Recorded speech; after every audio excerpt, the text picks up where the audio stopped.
Beautiful story. And had you not gotten that letter, what would have ended up happening, you think? Well, I think I probably would have forgiven myself, but it would have taken longer. It's, we are very adaptable creatures. And so eventually the pain and the memories dampen out. And so I probably would have eventually, I mean, it's hard to know what really would have happened, but probably it would have gotten to a lower level and I would have been able to say, okay, well, there's only so much I can do. I've done what I can do, and I cannot continue to torture myself with things I can't do.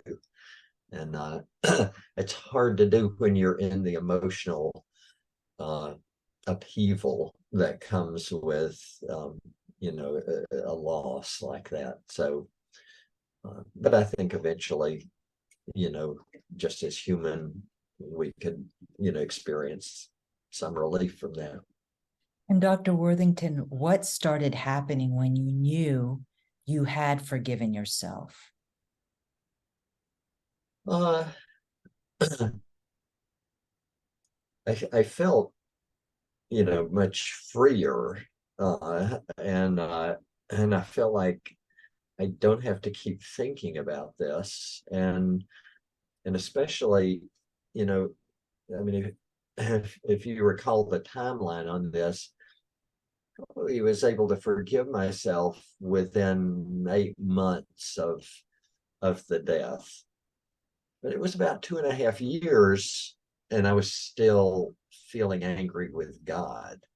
So although I had forgiven myself, the fallout of this I was still experiencing, even though I didn't allow myself to think that I was experiencing fallout from it. So I just kind of blithely was like, well, I'm over this. It was a horrible thing to go through, but that thank God that's in the past. Well, it wasn't in the past at all, but on my conscious level, it was in the past, and so then it was later that I realized, oops, I guess it's not in the past after all. I better get my relationship right with God again. And so, in light of that, what can we say every single day to make sure that we aren't carrying that unforgiveness and that it's not affecting our lives? Yeah. I wish I had an answer to that. I'd probably have a Nobel Prize. I would say we can say, Lord, you know me, and you know what I need, and I just trust you to work your work in me to bring about, the meeting of the needs that I have, whether I understand them or not. I think that's kind of, we just fall back on, I can't say anything to fix myself, really. I can kind of try to create the conditions that will allow God to fix me, but I can't make that happen necessarily. Such words of wisdom. Um, Couple more questions. So I know you counseled married couples back in the 80s, and that's what led you to the work of forgiveness. What would you say to married couples right now, especially those that are struggling? Well, and this is really kind of a whole theory of couple counseling, but um, most people think that what causes a good marriage is good communication, good, ways of resolving conflicts, good communication around intimacy.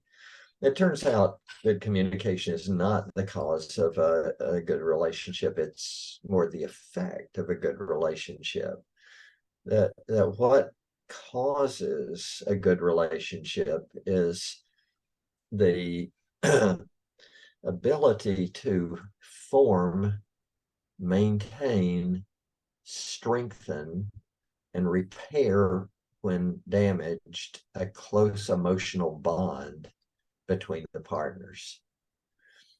And so, there are positive things that we can do to try to help form, maintain, and strengthen our emotional bond. Um, but repairing that bond when it's damaged, I think forgiveness is one of those things that's up at the top of the list. And there are those other things, relinquish it to God, try to restore a sense of justice, forbear, don't jump into condemnation and blame, and you know, and so there are a lot of things that we have that we can do to try to repair that relationship when that relationship has been damaged.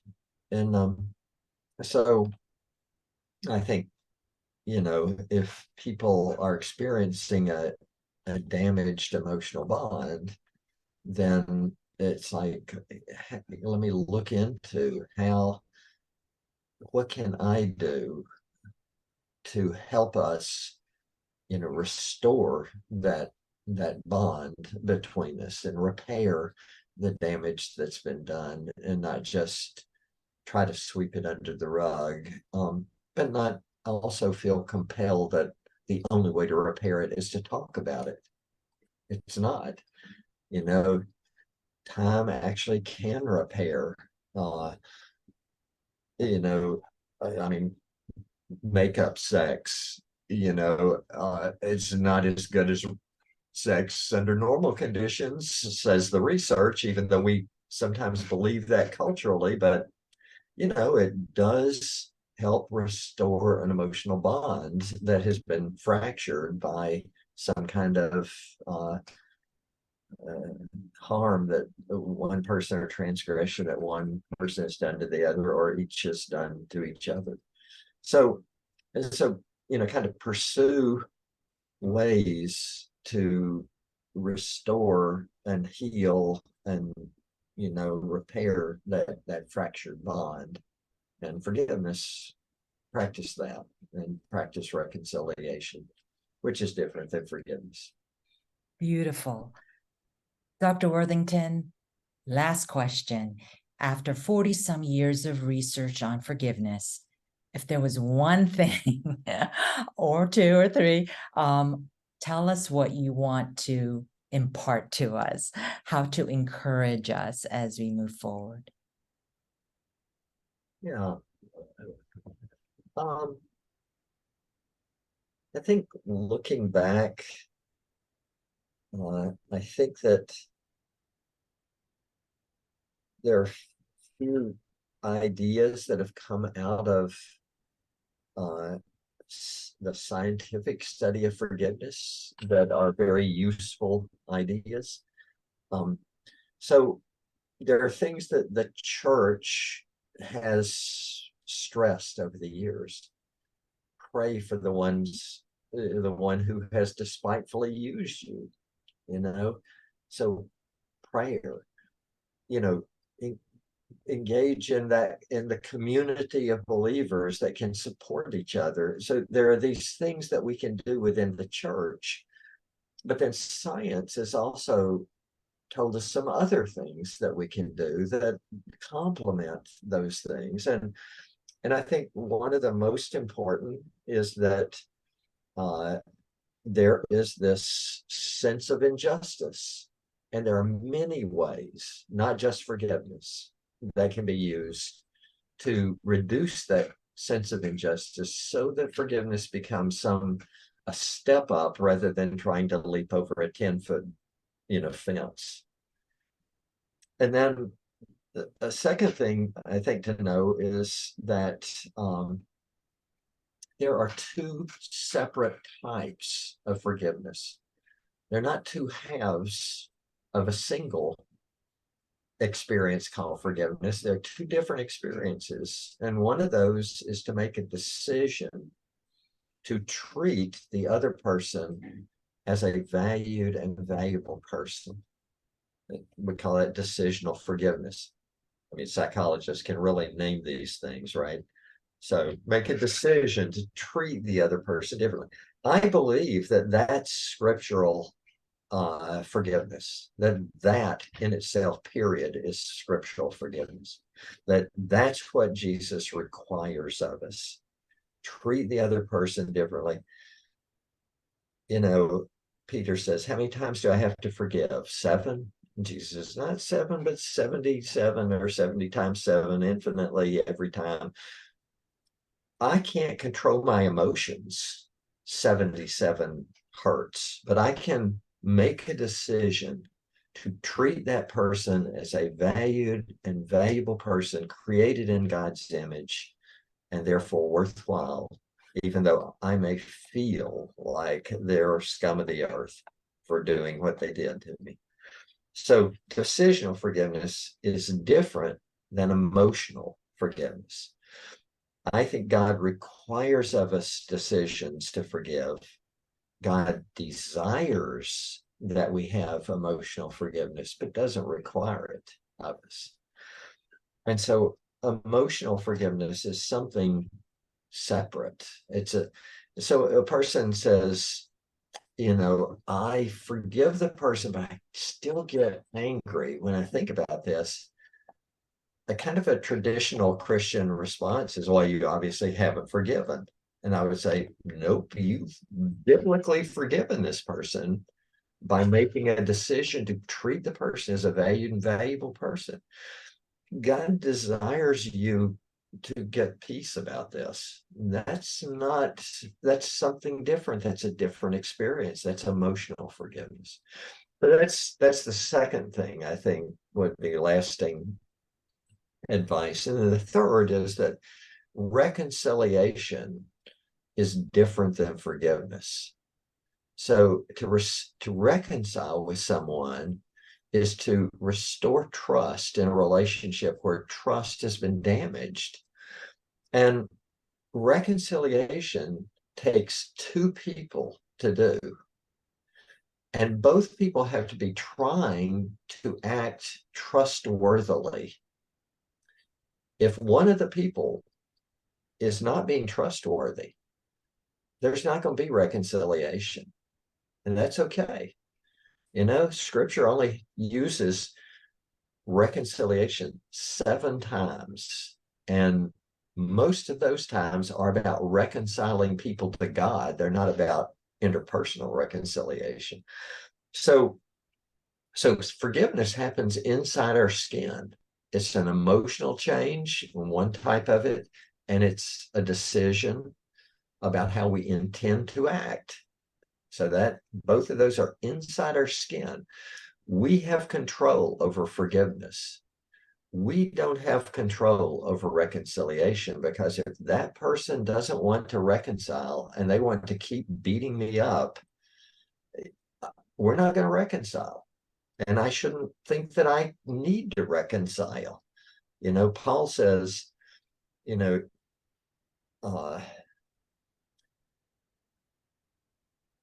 as much as it is up to you, live at peace with all people.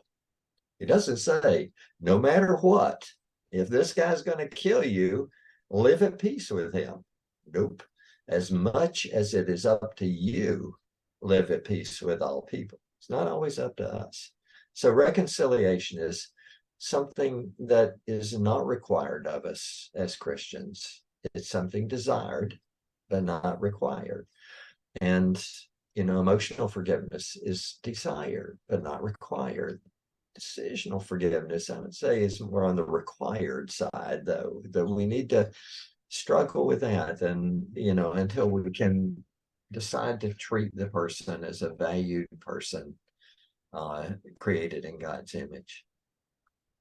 Dr. Worthington, if we did these things, not all 4, but even slightly, made the decision to forgive, we'd just be a lot happier, wouldn't we? I think, if, I outlined those benefits of forgiving, physical health, mental health, relational, and spiritual. The decisions to forgive certainly are going to affect spiritual health and our relationships, because if I make a decision to treat this person differently, they're going to see that, right away. They may not see it if I make an emotional change toward them because I'm not acting differently, but it will affect relational health right away. So decisions to forgive certainly are going to affect our spirit and our relationships. And eventually they'll trickle into mental health and physical health. Emotional forgiveness actually helps physical health and mental health more than the decisional forgiveness. So those are things we want because we want to be healthy.